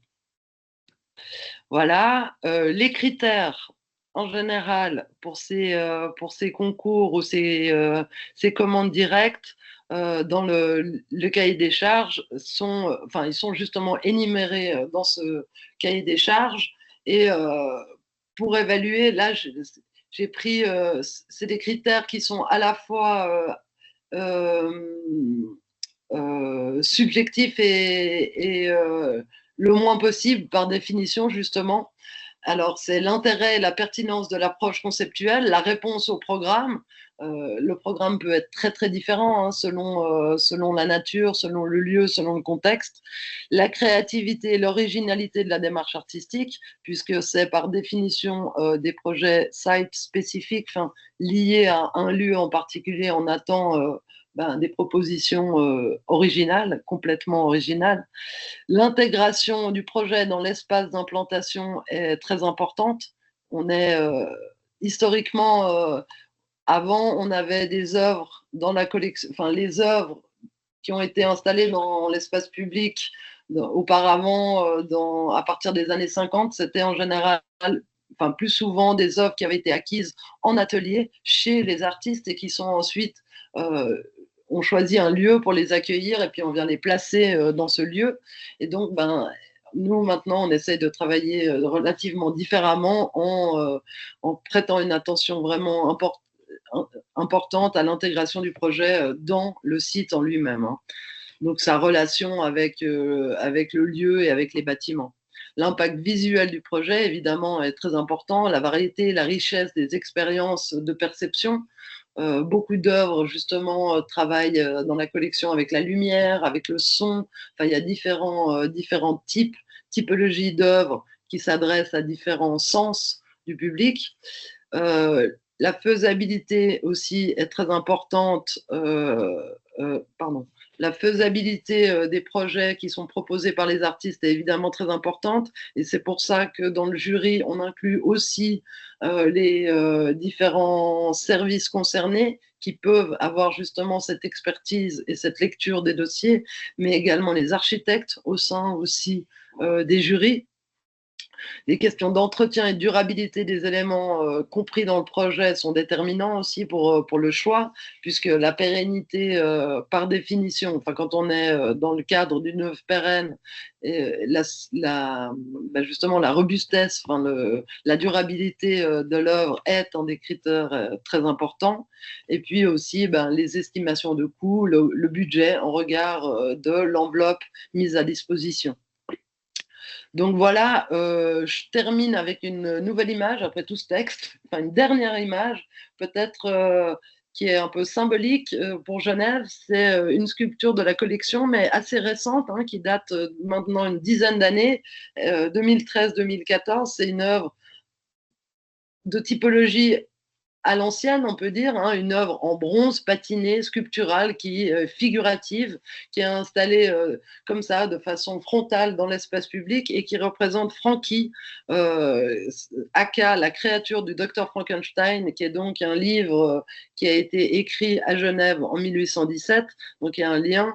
Et puis, cette idée de monstruosité, je l'ai choisie pour illustrer la conclusion de ma présentation, puisque effectivement, le regard porté sur les œuvres dans l'espace public se modifie au fil du temps. La ville de Genève, dans ce cadre-là, a lancé un certain nombre d'études déjà, d'initiatives ces dernières années, notamment une étude sur les héritages du colonialisme et de l'esclavagisme en Suisse et à Genève, sur finalement les représentations qu'on pouvait trouver à Genève. Alors, Genève est un lieu assez propice pour se poser ces questions-là, puisqu'on a un rapport un peu plus distant que d'autres avec la colonisation, ce qui nous permet peut-être d'aborder plus simplement ces questions-là. Mais donc, quand même, cette étude a abouti à la dépose d'une œuvre d'art faisant partie de la collection, le buste d'un personnage historique qui ornait les couloirs de l'Université de Genève, James Fazy, qui était un riche commerçant genevois qui a bénéficié du commerce de l'esclavagisme et qui s'est enrichi grâce à ce commerce. Et donc, cette œuvre a été déposée suite à cette étude. Et pour l'instant, c'est en cours de réflexion de savoir comment. L'idée, c'est qu'elle soit réinstallée, mais contextualisée, afin de donner une nouvelle lecture à cette œuvre.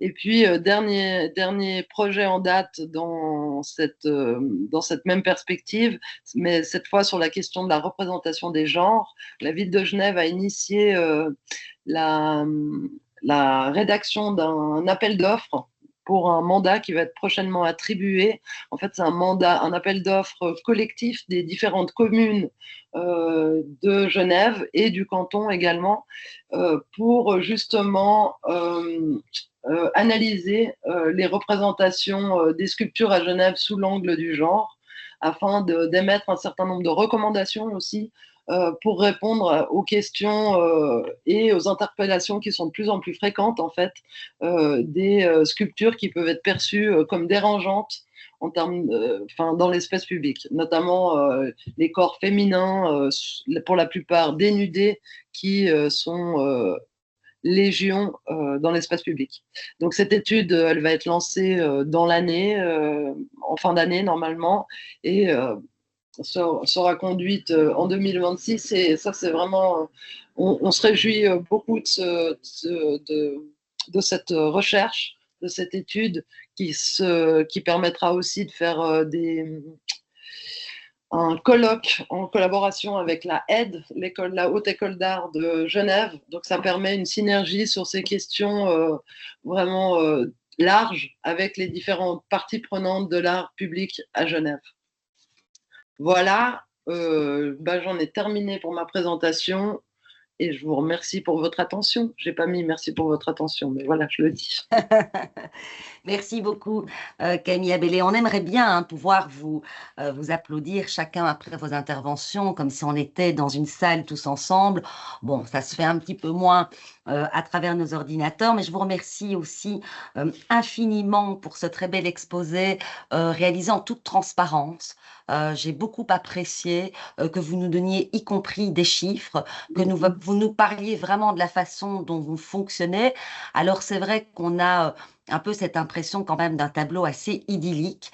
Sans doute que l'une de mes questions sera, mais je vais quand même laisser tout d'abord, même si je brûle de questions pour chacun d'entre vous, laisser quand même la salle virtuelle s'exprimer avant moi, mais ce sera peut-être une question, au fond, quels sont les problématiques vraiment importantes, au-delà de celles auxquelles tout gestionnaire de collection d'art public est confronté, hein, bien sûr, la pérennisation, les problèmes de restauration, d'entretien de ces œuvres. Bon, ça c'est, je dirais, le fléau de l'art public.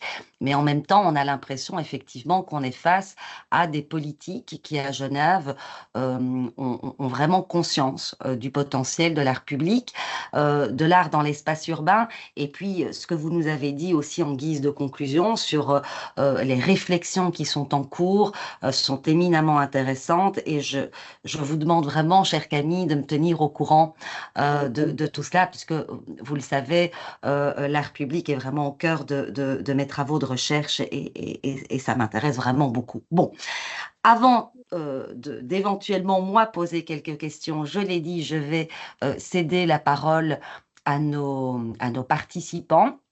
Est-ce que quelqu'un veut se jeter à l'eau?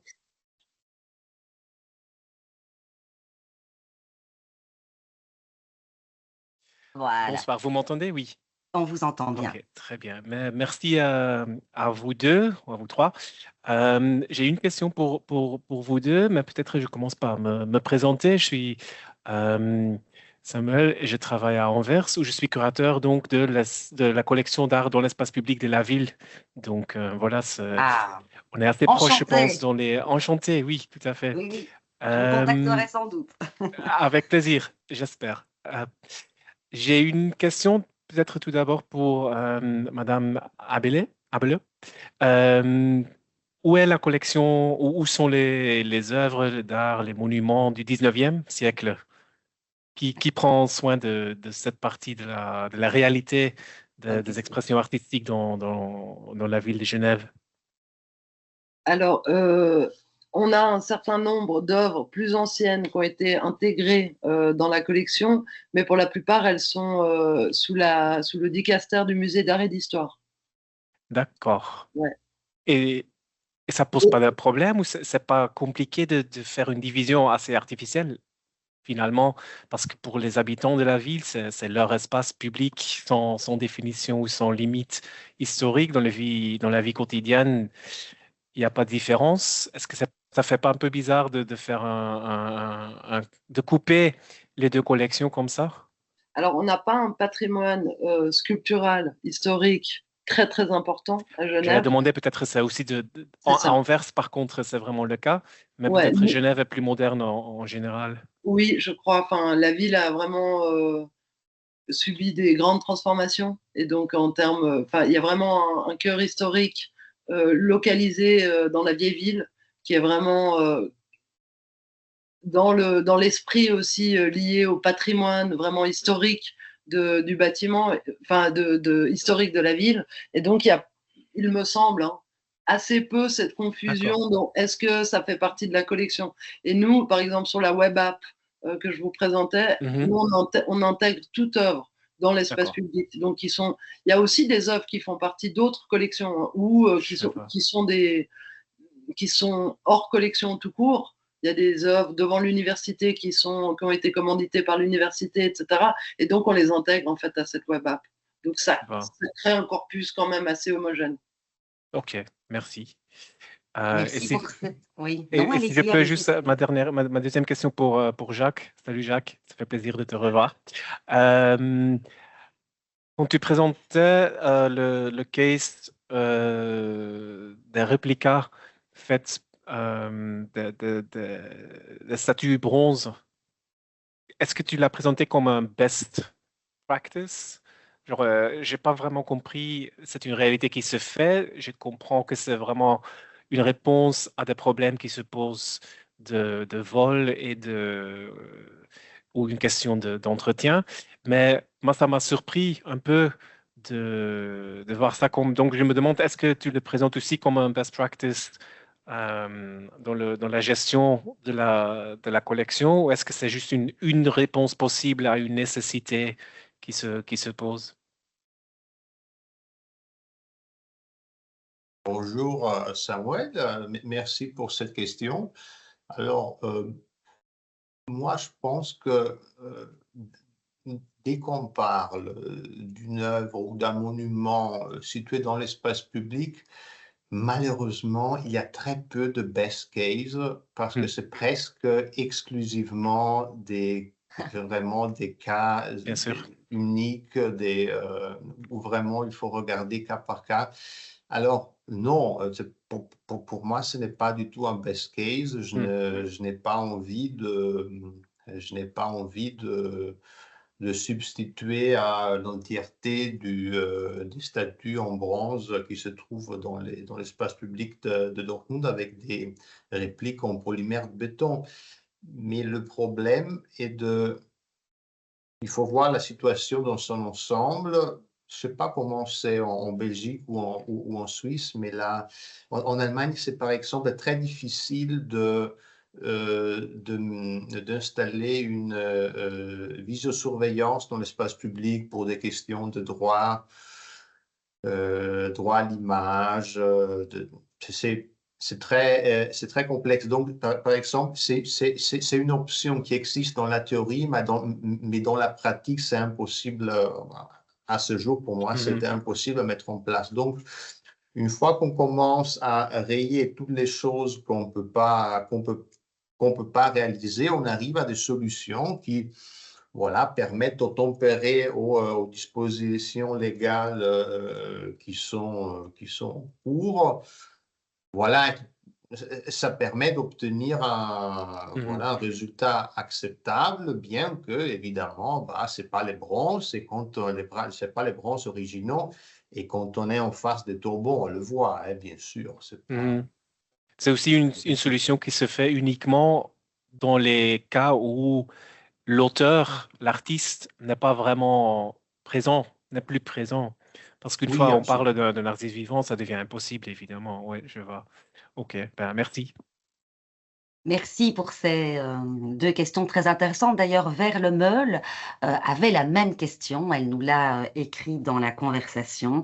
Donc, pour la première question, hein, donc concernant effectivement l'art public d'avant les années 50 hein, à Genève. Et donc, Camille, vous nous avez donné la réponse. Et moi aussi, la question de la réplique m'intéressait en ce que, d'une certaine manière, peut-être elle permet d'échapper à un autre fléau, mais qui est beaucoup moins visible, peut-être à mon sens, que celui du manque d'entretien, ça on le sait, qui est la disparition des œuvres dans l'espace public. Et ça, Jacques-Henrich Toussaint, vous nous en avez dit quelques mots, mais vous aviez tellement de choses à dire. En plus, il y avait cette perspective historique aussi. Donc, il y a des tas de considérations que vous avez mises en évidence que j'aurais envie de creuser et peut-être avec vous lors d'une autre conversation que nous pourrons avoir. Et donc justement, ces répliques, elles peuvent d'une certaine manière faire en sorte que l'œuvre, parce que, et Samuel le disait, bon, il n'y a pas d'artiste pour s'y opposer et que d'une certaine manière, on pourrait l'enlever, qui s'y opposerait? À part peut-être un comité qui défend l'œuvre, on l'écouterait un temps et puis ensuite les choses reprendraient leur cours et puis l'œuvre aurait vraiment disparu pour toujours. Euh, à Dortmund et même en Allemagne, de ce que vous connaissez, Jacques-Henrich Toussaint, comment est-ce que vous voyez cette question de la disparition des œuvres? Alors, la disparition des œuvres est quelque chose qui arrive. Ça arrive presque, je dirais presque dans tous les segments du monde de l'art dans l'espace public. Je pense que ça arrive le plus souvent, disons, dans les œuvres un peu méconnues, qu'on ne connaît pas Tout à fait. très bien, qui ne sont pas très bien documentées. Mais ça arrive aussi pour des chefs-d'œuvre absolus, comme par exemple la pyramide inversée de Bruce Naumann à Münster, qui a été réalisée après 40 ans. Ça avait été conçu pour la première exposition en 67. Et ça a pu être réalisé que 40 ans après, en 2007. Et je pense qu'il y a 2 ou 3 ans, bah, ils ont dû la détruire parce que ça se trouvait dans un campus. Il y avait, en réalité, on est dans un cas très similaire que celui de Jan Bormann dans la fontaine du théâtre ici à Dortmund. Oui, Voilà. On est dans un cas où l'infrastructure doit être aménagée et on doit déplacer une œuvre. Alors, ce qui se passe parfois est que il y a en Allemagne cette histoire des comités, des personnes qui font pression, qui s'intéressent, elle est quand même assez importante. Elle est si importante en réalité, je dirais que la plupart des pérennisations d'œuvres temporaires dans le cadre d'expositions, j'en ai fait un exemple ici, mais à Münster est un cas d'étude vachement plus pertinent parce que c'est un cadre très petit où on peut vraiment chaque 10 ans regarder des œuvres qui sont exposées dans l'expo temporaire, qu'est-ce qui reste. Mais après, cette question de la disparition est vraiment quelque chose qui pose problème. Et aussi d'un point de vue légal, parce que bon, c'est quand même des œuvres qui se trouvent dans l'espace public qui appartient à la ville, elles sont comptabilisées dans le bilan de la ville. Et le moment où c'est plus là, bon, il y a un crime qui s'est passé. Et parfois, c'est l'administration même qui a commis le crime, parce que ça aussi, c'est des choses qui arrivent plutôt, j'aurais tendance à dire, dans les communes où la responsabilité et la tutelle ne sont pas clairement définies.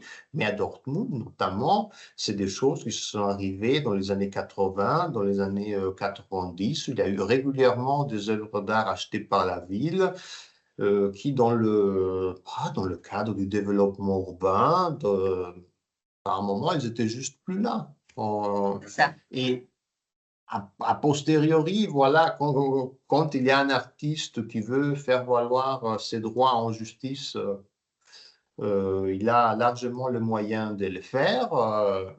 Mais voilà, toujours faut-il qu'il y ait quelqu'un qui ait envie, alors que dans la plupart des cas, on essaye quand même aujourd'hui de trouver des solutions plus souples, voilà, Tout à des fait. ententes amiables.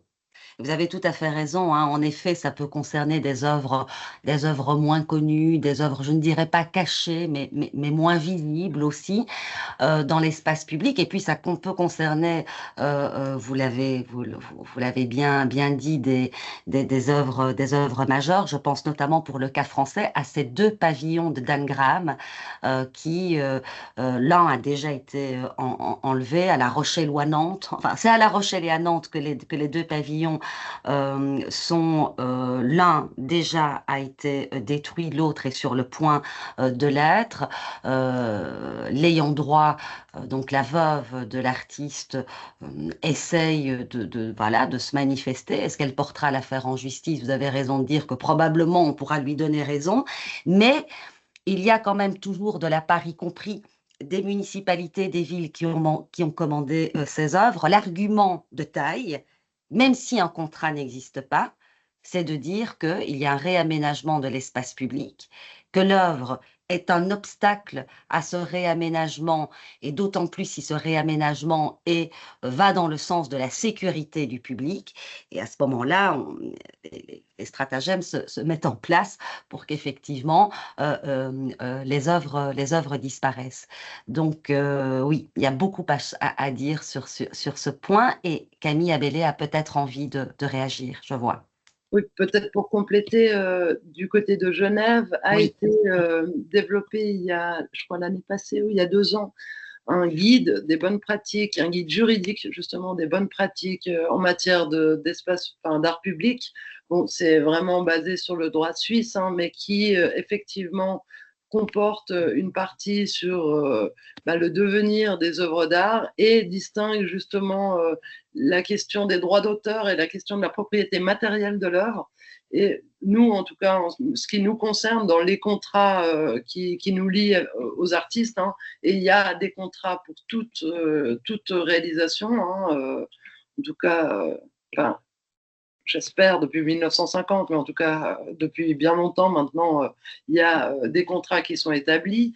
Et donc, cette clause, elle est mentionnée déjà, que la ville reste garant et propriétaire, enfin, est libre de démonter l'œuvre, garde en fait cette liberté de décision sur les œuvres sans devoir le justifier. Ce qu'elle doit garantir, c'est justement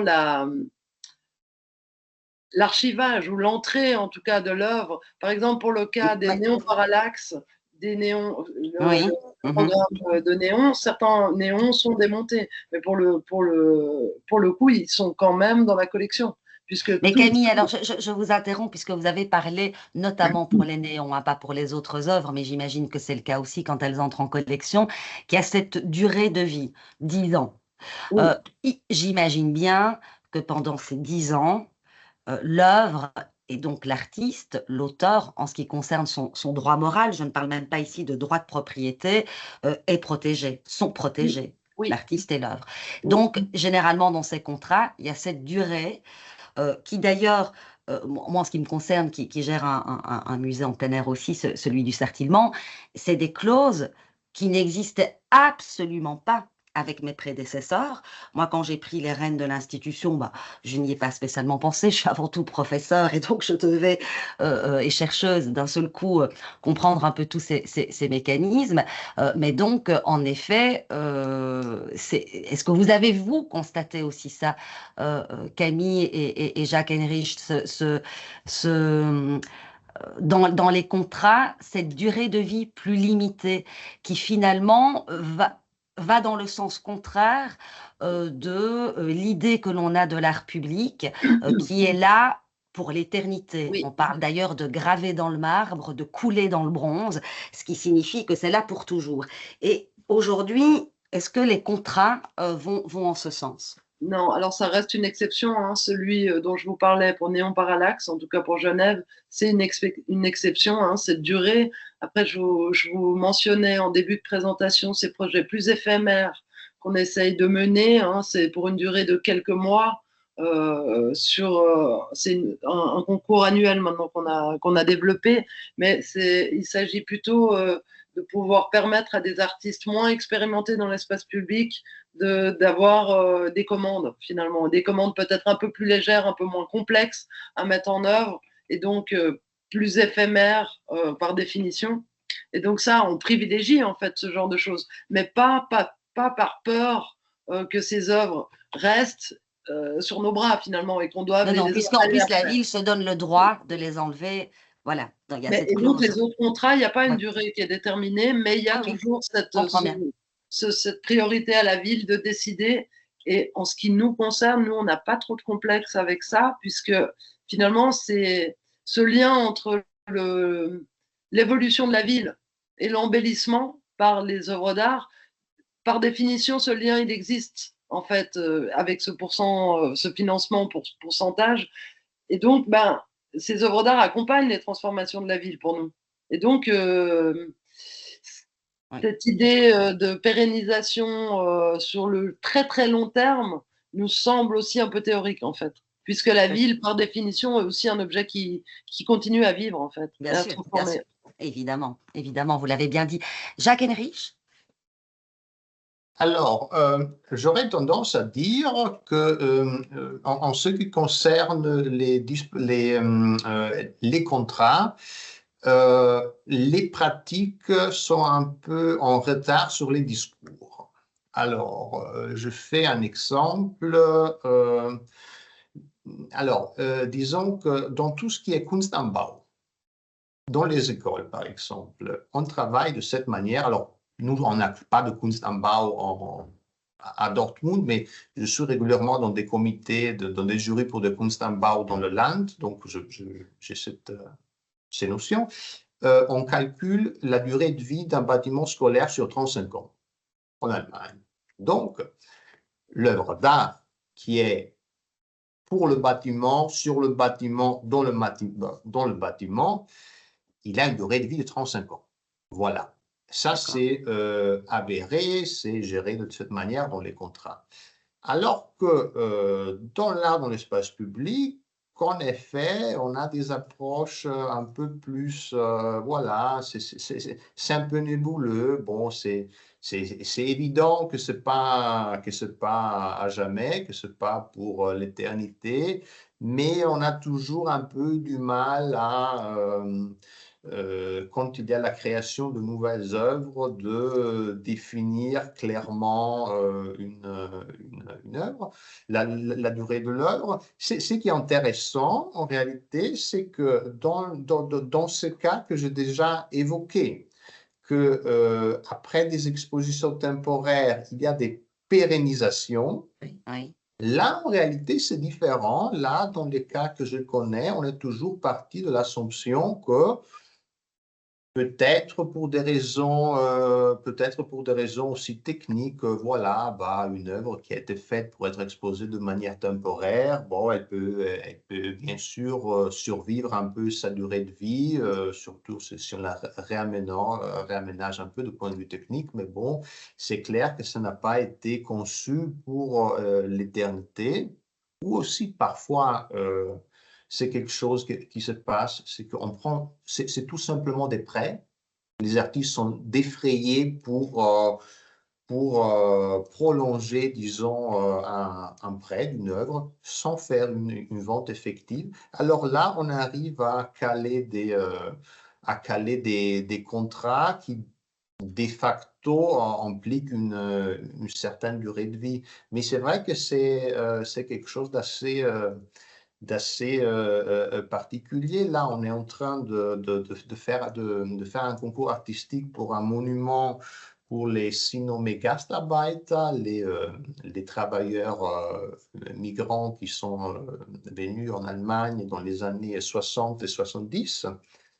Et en effet, c'est vraiment quelque chose qui a été débattu au sein du conseil municipal. Cette clause pour l'éternité, c'est vraiment quelque chose qui, au sein du comité politique, a créé beaucoup de discussions, alors que d'un point de vue technique, bon, on sait très bien que c'est impossible, quoi. C'est ça. Merci beaucoup pour ces réponses. Peut-être encore une question ou l'autre. Nos participants quittent les uns après les autres, mais en remerciant, hein, je lis les messages pour l'intérêt de ce webinaire et des interventions. Il se fait un peu tard, 18h55, on est un peu fatigué peut-être, mais en tout cas, vraiment très très heureux de vous avoir écouté. Moi, j'espère de mon côté pouvoir continuer à discuter avec vous, revenir à Genève, venir à Dortmund. Venez à Liège, bien sûr, être en contact aussi avec Samuel à Anvers, puisque c'est on se parlera. Ça m'intéresse beaucoup de savoir comment l'art dans la ville est géré. Et donc, voilà, je vous remercie toutes et tous. On voit des applaudissements aussi à l'écran, donc c'est agréable toujours. Voilà. Et je vous dis à bientôt. Il y aura donc un autre webinaire. On reprend évidemment vos mails dans notre mailing list afin que vous soyez informés. Mais n'hésitez pas à aller évidemment sur le site du CHAEC, hein, auquel j'ai fait allusion, et je reste bien évidemment en contact avec vous. Merci à mes étudiantes et étudiants aussi d'avoir assisté à ce webinaire. Je vous dis à très bientôt, à moins qu'il y ait quand même une dernière chose que quelqu'un voudrait dire. Non? Bon, eh bien, merci encore à vous deux et au public.